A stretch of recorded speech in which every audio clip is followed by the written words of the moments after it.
कक्षा 11 के सभी विद्यार्थी, आज हम हिंदी का आपका वार्षिक परीक्षा का पेपर समझेंगे।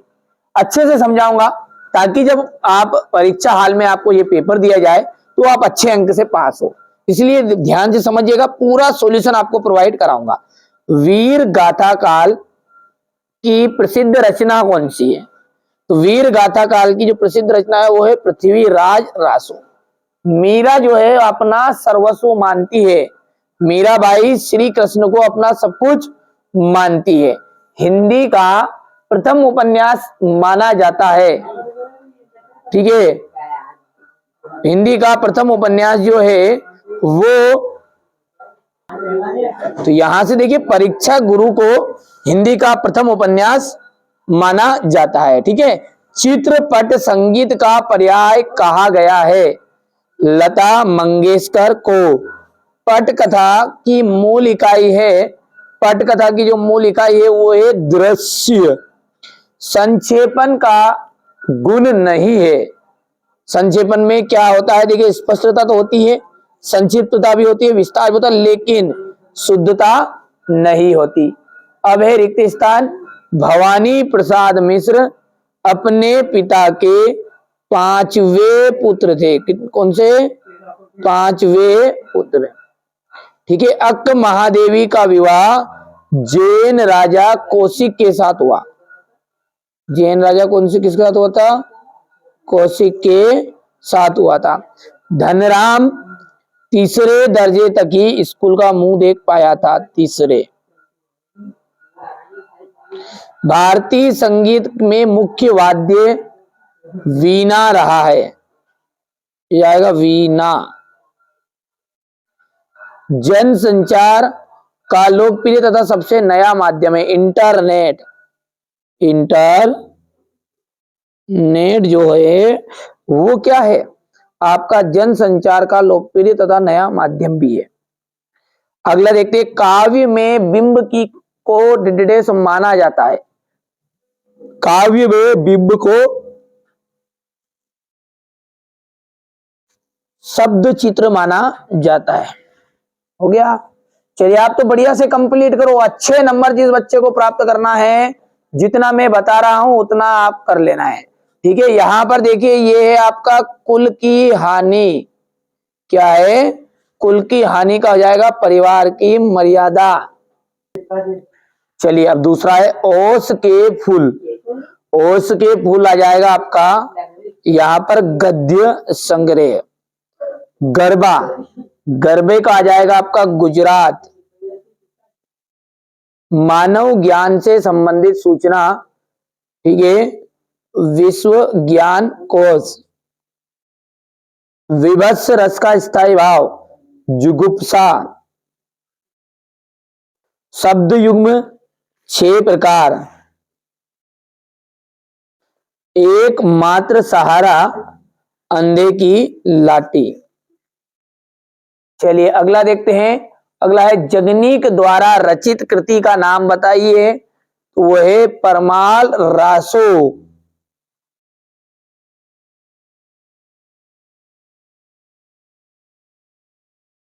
दूसरी बार लॉर्ड करजन के भारत आने से कौन प्रसन्न थे? भारतवासी।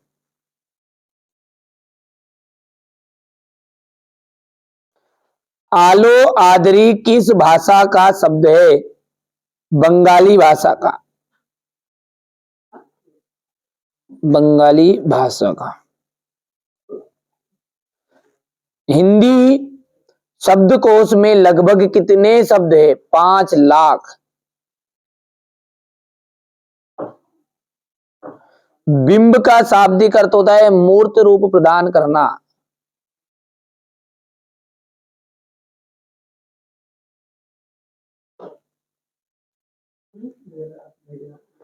शब्द गुण कितने प्रकार के होते हैं? ठीक है, शब्द गुण जो होते हैं 3 प्रकार के होते हैं, 3 प्रकार के,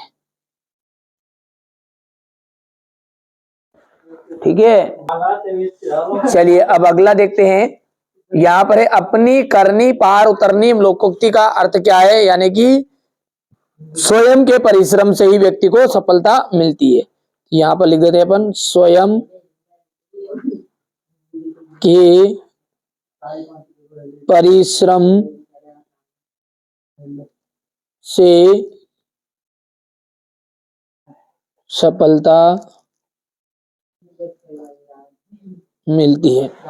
धनराम कुशाग्र बुद्धि का बालक था, ये बात आपकी असत्य है।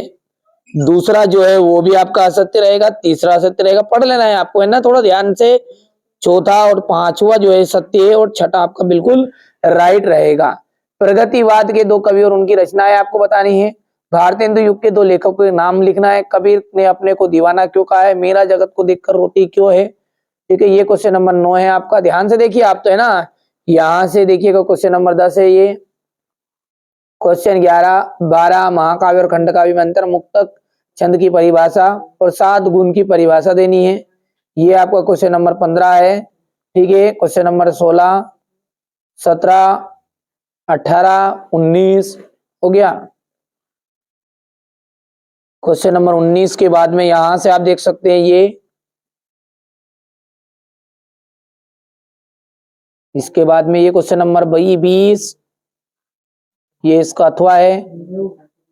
ठीक है, यहां से क्वेश्चन नंबर 21, ये अथवा। और देख सकते हैं आप क्वेश्चन नंबर जो 6 है, ये देखिएगा, प्रगतिवाद के कवि और उनकी एक एक रचनाओं के नाम बताइएगा। ठीक है, हो गया। नागार्जुन, युगधारा, सतरंगे पंखों वाली, प्यासी पथराई आंखें, केदारनाथ अग्रवाल का युग युग की गंगा, फूल नहीं रंग बोलते हैं। अब देखो आगे देखते हैं। भारतेंदु युग के दो लेखकों के नाम बताना है। प्रताप नारायण मिश्र और चौधरी बद्री नारायण प्रेमधन। कबीर ने अपने आप को दीवाना क्यों कहा है? यहाँ दीवाना का अर्थ है पागल। किसी के प्रेम में डूबा हुआ व्यक्ति दीवाना कहलाता है। कबीर भी प्रभु की भक्ति में लीन है, जबकि संसार बाह्य आडंबरों में उलझकर ईश्वर की खोज कर रहा है, इसलिए कबीर ने स्वयं को दीवाना कहा है। मीरा जगत को देखकर क्यों रोती है? ये हो गया इतना। मीरा कृष्ण के प्रति भक्ति की, कृष्ण की जो भक्ति के अनन्य भक्ति में लीन थी। ठीक है, और वहाँ पूर्ण रूप से समर्पण भाव के साथ अपने आराध्य को अपना पति मानकर उन पर सब कुछ सर्वोच्च न्यौछावर कर देती है, जबकि संसारिक जो लोग हैं निजी स्वार्थ के चलते उनकी आलोचना करते हैं, उन्हें उलाहने देते हैं और उन पर तीखे प्रहार करते हैं, यहाँ तक कि उन्हें विष पान करने के लिए भी विवश कर दिया जाता है। इसलिए मीरा जगत को देखकर रोती है। द्विवेदी युग की गद्य की कुछ विशेषताएं बताइए। देशभक्ति, मानव प्रेम और अंधविश्वासों तथा रूढ़ियों का विरोध। इतना हो गया। निबंध को गद्य की कसौटी क्यों कहा जाता है? हो गया इतना भैया। आगे बढ़ेंगे। ये क्वेश्चन नंबर आपका 9 है। शिव शंभू की दो गायों की कहानी के माध्यम से लेखक क्या कहना चाहता है? ये इसका अथवा रहेगा। यहाँ पर देखिए ध्यान से, इतना हो गया है। क्वेश्चन नंबर 10, फटाफट स्क्रीनशॉट ले लो, है ना, अच्छे से तैयार कर लो। पूरी जवाबदारी है मेरी कि यही प्रश्न आपके आ रहे हैं परीक्षा हाल में, है ना। हो गया इतना। इंटरनेट,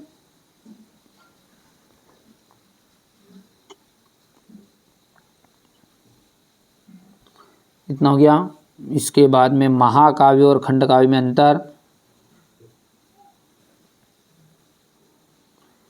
मुक्तक छंद की परिभाषा, ये हो गया मुक्तक छंद।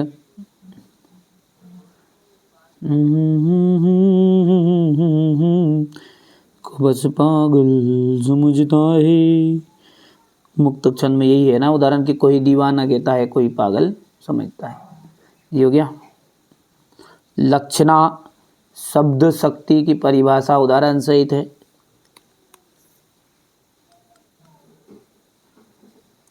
प्रसाद गुण की परिभाषा उदाहरण सहित। ये आपका क्वेश्चन नंबर 14 रहेगा। राजभाषा की विशेषताएं लिखिएगा यहाँ से। निर्देशानुसार वाक्य परिवर्तन, ये आपका शब्द युग्म हो जाएगा यहाँ पर। भवानी प्रसाद मिश्र का आपको कवि परिचय बताना है, यहाँ से देख सकते हैं। ये रचनाएं भाव पक्ष हो गया, कला पक्ष हो गया इतना। अगला हो जाएगा साहित्य में स्थान। दुष्यंत कुमार का यहाँ से देख सकते हैं इतना, रचनाएं भाव पक्ष, कला पक्ष और ये साहित्य में स्थान। ठीक है, ये आ जाएगा यहाँ से बाल मुकुंद गुप्त हो गया, ये रचनाएं आ जाएगी यहाँ से।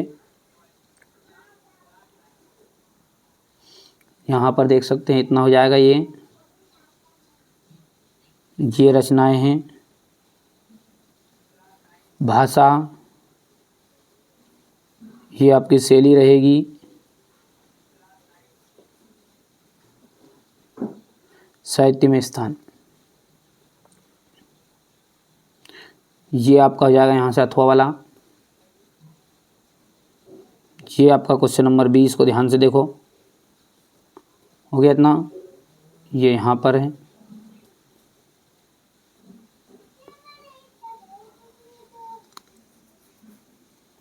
क्वेश्चन 19,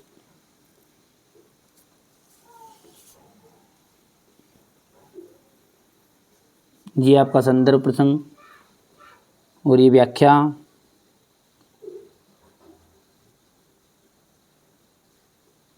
यहाँ से क्वेश्चन नंबर 21,